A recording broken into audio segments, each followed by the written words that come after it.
The objective of defense in depth is to protect information and prevent it from being stolen by those who aren't authorized to access it. A defense in depth strategy uses a series of mechanisms to slow the advance of an attack that aims at acquiring unauthorized access to data. Layers of defense in depth. You can visualize defense in depth as a set of layers, with the data to be secured at the center and all the other layers functioning to protect that central data layer. Physical security, identity and access, perimeter, network, compute, application, data. Each layer provides protection so that if one layer is breached, a subsequent layer is already in place to prevent further exposure. This approach removes reliance on any single layer of protection. It slows down an attack and provides alert information that security teams can act upon, either automatically or manually. Here's a brief overview of the role of each layer. The physical security layer is the first line of defense to protect computing hardware in the data center. The identity and access layer controls access to infrastructure and change control. The perimeter layer uses distributed denial of service, DDoS protection, to filter large-scale attacks before they can cause a denial of service for users. The network layer limits communication between resources through segmentation and access controls. The compute layer secures access to virtual machines. The application layer helps ensure that applications are secure and free of security vulnerabilities. The data layer controls access to business and customer data that you need to protect. These layers provide a guideline for you to help make security configuration decisions in all of the layers of your applications. Azure provides security tools and features at every level of the defense in-depth concept.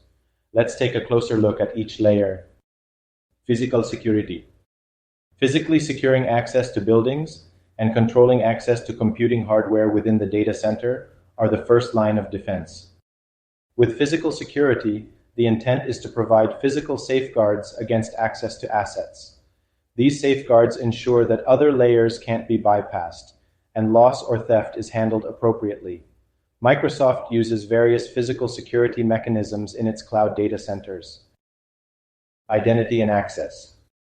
The identity and access layer is all about ensuring that identities are secure, that access is granted only to what's needed, and that sign-in events and changes are logged. At this layer, it's important to control access to infrastructure and change control. Use single sign-on, SSO, and multi-factor authentication. Audit events and changes. The network perimeter protects from network-based attacks against your resources. Identifying these attacks, eliminating their impact, and alerting you when they happen are important ways to keep your network secure. At this layer, it's important to use DDoS protection to filter large-scale attacks before they can affect the availability of a system for users. Use perimeter firewalls to identify and alert on malicious attacks against your network. Network.